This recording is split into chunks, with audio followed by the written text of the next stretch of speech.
Naranasan mo na bang maisip kung gaano karaming tao ang sumira ng sarili nilang buhay dahil sa hindi pag-alam kung kailan dapat manahimik, mag-focus, at kumilos ng may disiplina? Kilala mo ba ang isang taong nawala ng trabaho dahil sa pagmamadali, nasira ang relasyon dahil sa kawalan ng kontrol sa bibig, o mas masahol pa, sumuko sa sarili dahil sa hindi pag-alam kung paano maglaan ng oras sa mga bagay na talagang mahalaga? Hindi sila mahina, kulang lang sila sa kagamitan para harapin ang buhay. At kung hindi mo matutunan ang sasabihin ko ngayon, baka pareho kayong landas ang tahakin. Pero kung magtitiis ka hanggang sa huli, ibabahagi ko ang 3 haligi ng tunay na pagiging matatag, 3 kasanayan mula sa pilosopiya ng Stoicism na nagbabago ng buhay, pati na rin ang akin. Ako si Adriano, at mahigit 10 taon ko nang pinag-aralan at isinasabuhay ang Stoicism. Hindi lang ito naging sandalan ko sa mga pagsubok, tinuruan din ako nito ng kahulugan ng tunay na lakas, hindi ito ang pagsigaw o pagdaig sa iba, kundi ang araw-araw na pagtagumpayan ng sarili. Ngayon, ipapakita ko kung paano magre-revolusyon ang focus, katahimikan, at disiplina sa iyong buhay. At hindi ito simpleng panghihikayat lang, ito ay estratehiya para mabuhay. Sama-sama tayo. Karamihan sa mga nabigo ay hindi dahil sa kakulangan ng talento, kundi dahil sa labis na pagiging pabago-bago. Pansinin mo yan? Ang pag-focus ay lalong nagiging mahirap. Palagi tayong inaagaw ng pansin, social media, mensahe, notification, mga responsibilidad. Hindi natin namamalayan, lumilipat tayo ng gawain ng lumilipat, sinusubukang tapusin ang lahat ng sabay-sabay, at pagdating ng gabi, pagod na pagod at walang nagawa, para bang tumakbo ng marathon na hindi man lang umalis sa kinatatayuan. At ang masaklap, habang mas nagiging distracted tayo, mas nasasanay tayo sa pagiging distracted, tinuturuan natin ang utak natin na maging mababaw, hati ang pansin, at padalos-dalos. Malubha ang epekto nito. Pinatunayan ng isang pag-aaral sa Universidad ng Stanford na ang mga nagmamultitask ay may malaking pagbaba sa memorya at nawawalan ng kakayahang makilala ang mahalaga. Ibig sabihin, habang mas maraming sinusubukan nating gawin, mas kaunti ang nagagawa natin sa mga bagay na talagang mahalaga. Alam na ito ng mga Stoic centuries ago. Sinabi ni Seneca, ang paghahanap ng buhay ay isang kabaliwan kung ang oras ay sinasayang sa daan. At iyon mismo ang ginagawa ng marami, pinapalitan ang oras ng mga distractions, enerhiya ng pagkabalisa, at focus ng pagkadismaya. Pero isipin mo kung mababago mo ito. Ano kaya ang mangyayari kung bukas, pipili ka ng isang gawain lang na gagawin mo ng maayos sa isang araw? Isa lang. Iyan ang focus. Hindi ang paggawa ng mas kaunti dahil sa katamaran, kundi mas kaunti ng may layunin, hindi ang walang katapusang mga goals, kundi isang priority. Gaya ng sabi ni Greg McKeown, author ng Essentialism, kung hindi mo itatakda ang iyong mga priorities, may iba ang magtatakda nito para sa iyo. Totoo ito sa lahat ng bagay, sa trabaho, sa halip na buksan ang maraming tabs, at subukang sagutin ang lahat ng sabay-sabay, magtakda ng cycles ng concentration. 15 minuto ng buong focus, 5 minuto ng pahinga. Sa pag-aaral, sa halip na magbasa ng maraming libro at manood ng maraming videos nang hindi na-absorb, pumili ng isang topic at pag-aralan ito ng mabuti. Sa relasyon, sa halip na makipag-usap habang may hawak na cellphone, maging present, makinig at talagang pansinin ang kausap. Mukhang kaunti lang. Ito ang nag-aayos sa isang nababagabag na isipan. Pinaalalahanan tayo ni Epictetus, hindi mahalaga kung ano ang mangyayari, kung hindi kung paano ka tutugon. Ang iyong tugon ay nagsisimula sa focus, dahil ang paraan ng pagdirekta mo sa iyong attention ay tumutukoy sa kung ano ang lalago sa iyo. Maging realistic tayo, ang pagpapanatili ng focus ay nangangailangan ng pagsasakripisyo. Pagsasakripisyo sa mga urgent pero hindi importanteng bagay, pagtanggi sa madaling dopamine, ang walang katapusang pag-scroll sa social media, ang nakakatawang video, ang mukhang importanteng notification pero hindi naman pala. Baka isipin mo, ganito na ako, hindi tumitigil ang utak ko. Okay lang, pero mahuhugis pa rin yan. May konsepto ng neuroplasticity na nagpapakita ng kakayahan ng utak na umangkop sa pamamagitan ng paulit-ulit na pagsasanay at intensyon. Simula ng pagsasanay ng focus sa maliliit na bagay, patayin ang mga notifications, magtrabaho ng walang cellphone sa malapit, maglaan ng oras, kahit 15 minuto lang, para sa isang gawain ng may buong presensya. Ang maliliit na habit na ito ay nagbabago ng lahat. Pinagkaiba ng mga Stoic ang kontrolado at hindi kontrolado. Hindi mo kontrolado ang kaguluhan sa labas, pero kontrolado mo kung saan mo ididirekta ang iyong pansin. Hindi mo masisilence ang lahat ng boses, pero mapipili mo kung aling boses ang iyong pakikinggan. Hindi mo magagawa ang lahat, pero magagawa mo ang importante ng maayos. At ano ang mangyayari kung hindi mo gagawin yon? Magiging mahina ka sa ingay, mawawalan ka ng enerhiya, tiwala sa sarili, direksyon. Iyan ang nangyari kay Mike Tyson, isa sa mga pinakamahusay na boksingero na may potensyal na maging mas dakila pa, pero nawalan ng focus, nasangkot sa mga iskandalo, padalos-dalos na desisyon, mga maling investment, nawalan ng daan-daang milyong dolyar, hindi dahil sa kakulangan ng talento, kundi dahil sa kakulangan ng focus. Ang focus ang naghihiwalay sa mga eksperto sa mga amateurs, nagbabago ng magagandang intensyon sa malaking resulta. Baka may mga nawawala kang oportunidad, hindi dahil sa malas, kundi dahil sa labis na pagiging pabago-bago. Simple lang ang alok ko, pumili ng isang priority, patayin ang mga bagay na nananakaw sa iyong presensya, at ibigay ang iyong makakaya sa iyong ginagawa. Ang iyong buhay ay kung ano ang iyong pinipiling pansinin. Sa pagkontrol ng focus, kinokontrol mo ang sarili mo. Ilang problema kaya ang naiwasan kung nanahimik ka na lang? Ilang beses ka nang nagsalita ng padalos-dalos at pinagsisihan mo pagkatapos? Ang totoo, ang katahimikan, na itinuturing ng marami na kahinaan, ay tanda ng panloob na lakas. Nabubuhay tayo sa panahon kung saan gusto ng lahat na tama sila, magbigay ng opinyon sa lahat ng bagay, sumagot ng mabilis, kontrahin, at magpaliwanag. Pero habang mas marami kang nirerespondan, mas napapagod ka, mas lumalayo ka sa kapayapaang hinahanap mo, kinokontrol ka ng iba, ng mga sitwasyon, ng sarili mong emosyon. Sabi ni Seneca, habang nagtuturo tayo, natututo tayo, pero naniniwala siya na ang tunay na pagtuturo ay maaaring ang katahimikan. Ang katahimikan ay nagtuturo sa atin na obserbahan, umunawa bago sumagot, kontrolin ang ego.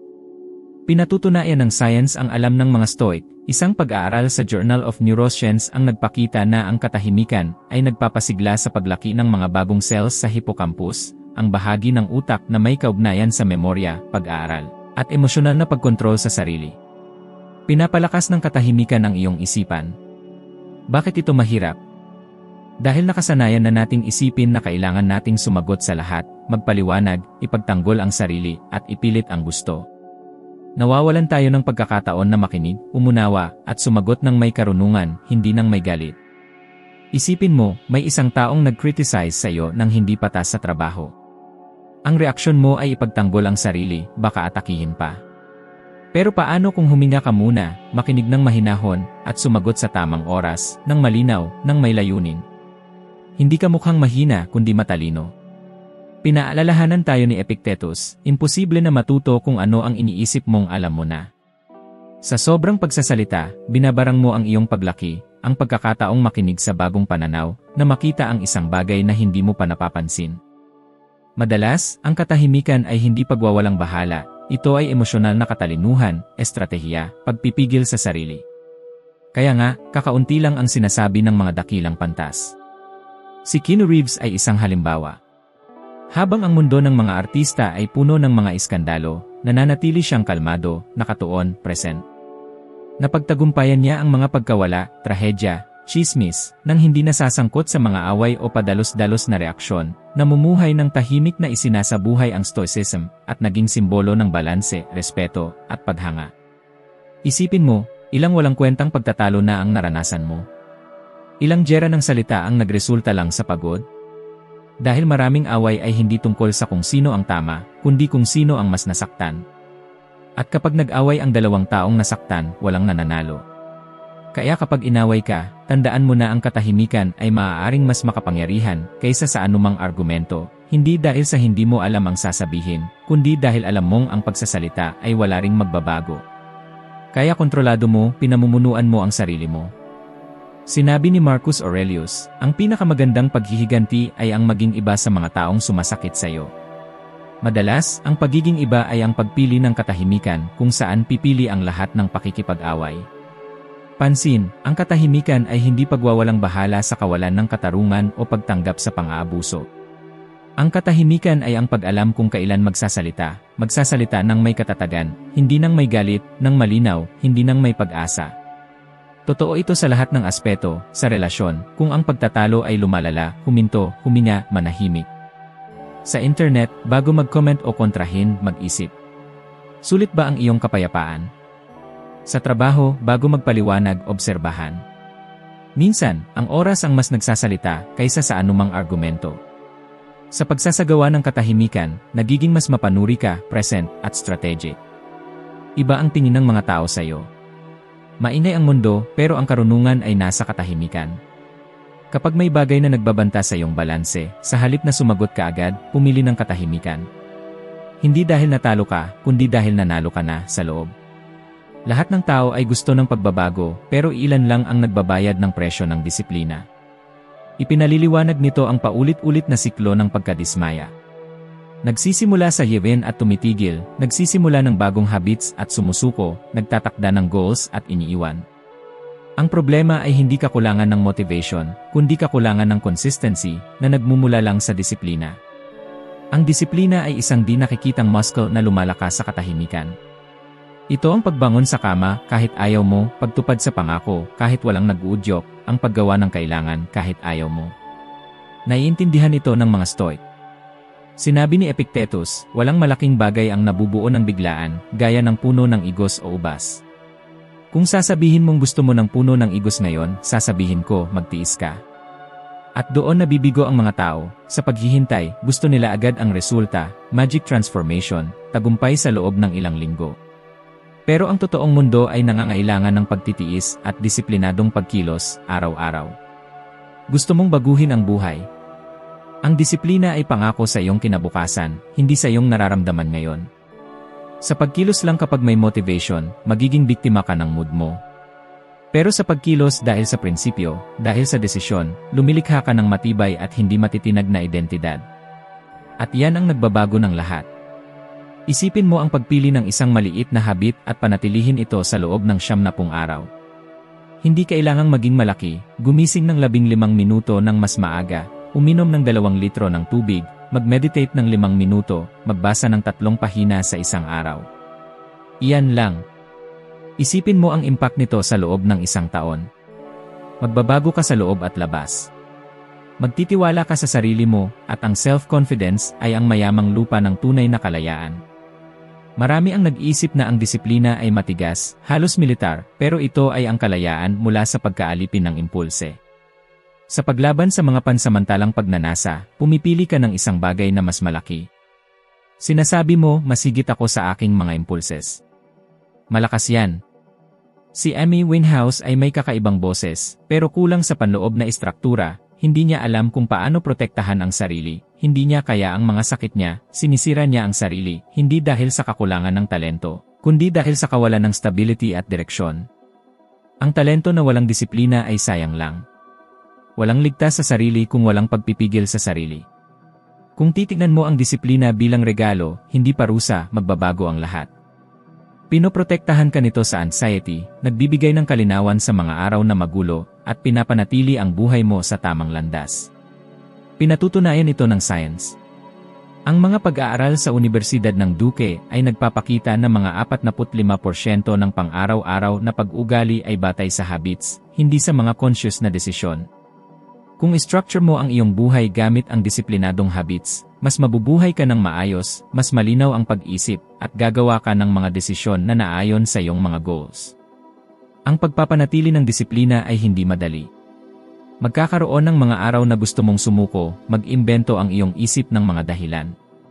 Pero sa mga araw na yon, mahalagang manatili kang matatag. Sinabi ni Marcus Aurelius, ang kahirapan ay nagpapakita kung ano talaga ang mga tao.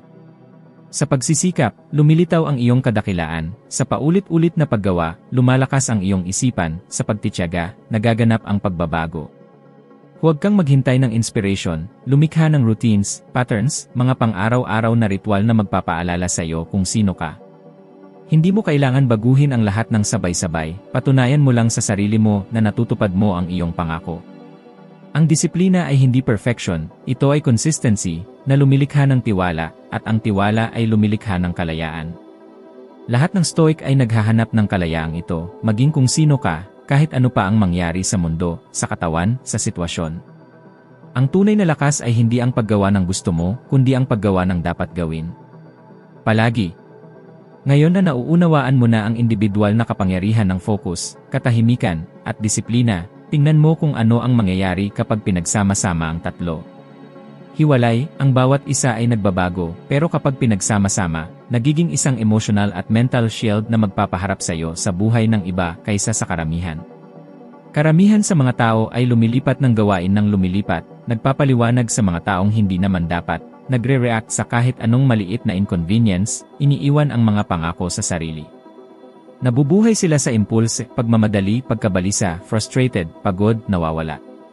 Wala silang clarity ng purpose, hindi sila huminto, hindi nila sinilence ang ingay. Nagfo-focus sila sa mga hindi mahalaga, sobra ang pagdemand sa sarili, kulang ang nagagawa, masyadong madaldal at hindi nauunawaan, nangangako ng marami pero wala namang natutupad. Isipin mo ang kabaligtaran, isang taong nagigising na alam ang gagawin, pinipili ang mga laban ng may katalinuhan, nakikinig ng higit sa pagsasalita, at araw-araw ginagawa ang kanyang napagpasyahan, kahit ayaw niya. Ang taong ito ay hindi matitinag, hindi dahil perpekto ang buhay niya, kundi dahil lumikha siya ng isang napakasolidong basehan sa loob na walang anumang bagay sa labas ang makakasira ng tuluyan. Iyan ang itinayo ni Jocko Willink. Siya ay dating commander ng Special Operations ng US Navy, author ng mga best-selling books tungkol sa leadership, world-renowned sa self-discipline. Pero ang nakaka-attract ay hindi lang ang career niya, kundi kung paano siya nabubuhay. Nagigising siya ng alas 4:30 ng umaga, nag-exercise ng maaga, kumakain ng maayos, nag-aaral, masipag, nang hindi na kailangang magpakita pa. Hindi siya nagpo-post ng motivation, motivated siya ng isang malalim na sense of duty. Habang ang marami ay naghihintay ng perpektong araw, ginagawa niyang mission ang bawat araw. Naiintindihan niya na ang success ay resulta ng consistent na pag-ulit ng maliliit na bagay na ginagawa ng may focus, katahimikan, at disiplina. Iyan ang tinatawag ng mga Stoic na aret, moral at practical excellence. Sinabi ni Marcus Aurelius, huwag nang pag-usapan kung paano maging mabuting tao. Maging mabuting tao. Hindi mo kailangang pag-usapan ang gagawin mo, kailangan mong gawin ito. Sa pagkilos ng may focus, inaalis mo ang ingay. Sa pagkilos ng may katahimikan, nag-ipon ka ng enerhiya. Sa pagkilos ng may disiplina, nagtatayo ka ng katatagan. Pinatutunayan ito ng science. Isang pag-aaral ng YEA, American Psychological Association, ang nagpakita na ang mga taong may maayos na pang-araw-araw na habits ay nakararanas ng mas mababang levels ng anxiety, mas malaking sense of control sa buhay, at mas magandang quality ng tulog. Nauunawaan ng isip na mayroong structure, kung saan hindi madaling magkaroon ng chaos. Isipin mo ang impact nito sa isang krisis.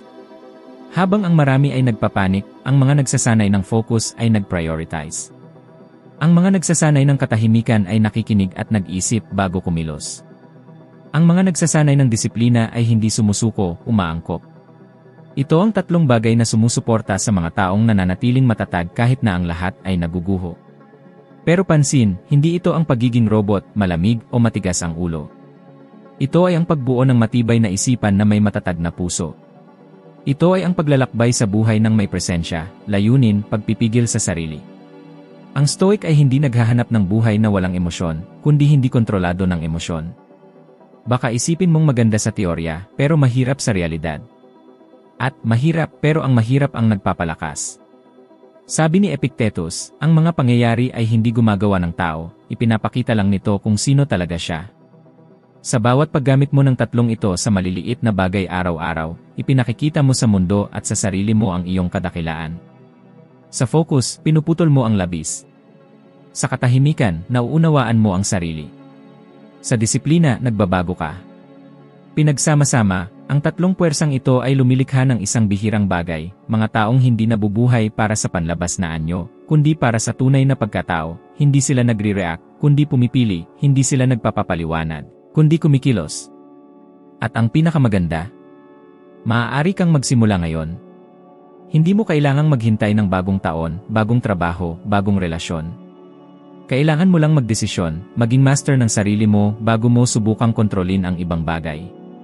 Sa pagkontrol sa sarili, nananalo ka sa pinakamahirap na laban. Sa pagsasama ng focus, katahimikan, at disiplina, hindi ka nadadalhin ng mundo, ikaw na ang magdadala ng sarili mong buhay. Ang tatlong haliging ito ay hindi simpleng magagandang konsepto, ito ay practical na tools. Habang mas maaga mong gamitin, kahit hindi perpekto, mas mabilis mong mapapansin ang tunay na pagbabago, mas kaunting anxiety, mas malinaw na pag-isip, mas kaunting reaksyon, mas maraming conscious na pagpili. Ang pinakamagandang oras para magsimula. Ngayon. Bawat araw na tinatagal mo ang pagbabagong ito ay isang araw na mas nabubuhay ka ng automatic. At hindi ka naman pinanganak para doon. Simula na to ang iyong paglalakbay, kaibigan. Handa ka na ba para sa susunod na yugto? Sa susunod na video, haharapin natin ang mas malalim na bahagi ng sarili mo, huhukay tayo ng mas malalim para mahubog ang mas magandang bersyon mo. Salamat sa pagsama mo sa akin hanggang dito. Abangan ang susunod na video, at patuloy tayong maglakbay tungo sa pag-unlad.